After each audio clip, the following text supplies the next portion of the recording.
Hala! Naku po! Jomcar Love Team nagkaroon ng awayan in real life. Hala! Di lang pala sa serye ito nangyari, pati na rin pala sa totoong buhay. Grabe to!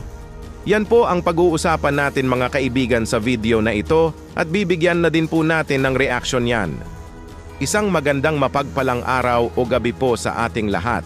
Maraming salamat po sa muling pagdalaw niyo sa aking munting channel at sa ngayon pa lang po nakabisita sa channel na ito ay pa-subscribe naman po para updated kayo sa panibagong video na patungkol sa mga latest updates and reactions sa mga beneficiaries ng Kalingap.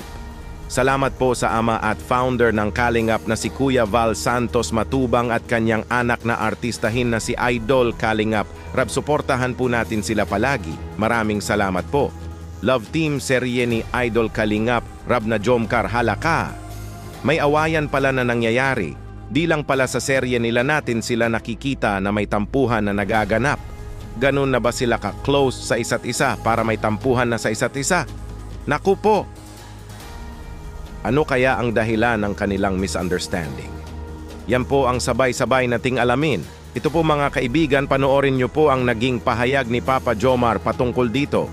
Bro, nagkaroon na ba ng tampuhan si Carla or kayong dalawa na personal yung ano? Personal?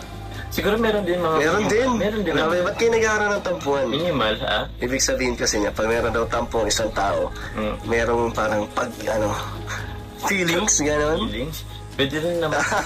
Kasi, ewan ko, siguro ano lang. Siyempre, nagkakaroon ng... Nade-develop ng friendship. And sa friendship naman, minsan, hindi naman laging okay. Minsan nagkakatampuan din talaga. Tama. Kasi kahit kaibigan lang naman kayo, meron pa rin tampuhan. Pero ibig sabihin kasi yun, parang may care sa'yo yung tao or may halaga siya sa'yo. Kaya naapektuhan siya sa mga pag hindi siya naapektuhan, wala siyang pakialam. So ibig sabihin, parang meron kayong care sa isa't isa. Oo naman. Nagkaroon pala ng konting tampuhan ng Jomcar, di naman pala ito big deal. Tampuhang magkaibigan lang daw ito. Mas lumalakas po kasi ang friendship nila kaya umaabot na talaga sa ganyan na may mga bagay na di nagkaintindihan. Siguro ay normal lang naman po talaga ito sa isang magkaibigan na magkaroon ng misunderstanding at gaya nga sa sinabi ni Papa Jomar na may care po talaga sila sa isa't isa kasi may epekto sa bawat isa sa kanila ang kanilang mga ginagawa. Kaya kung may mali ang isa, ay may reaction po talaga na nangyayari dahil close na sila at nakuha na nila ang loob at tiwala ng bawat isa. Kaibigan lang ba kaya ang nararamdaman nyo sa isa't isa o may something na? At pilit nyo lang itong tinatago sa ngayon at gugulatin nyo lang kami sa takdang panahon. Yan po ang aabangan naming lahat, Jomar at Carla, na baka yan ay ma-reveal nyo someday at magkatotoo iyan. Ano po ba masasabi nyo patungkol dito mga kaibigan?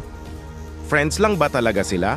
O may something na kasi may tampuhan ng nagaganap between sa kanila? Mag-comments lang po kayo. Pag-usapan po natin yan sa comment section.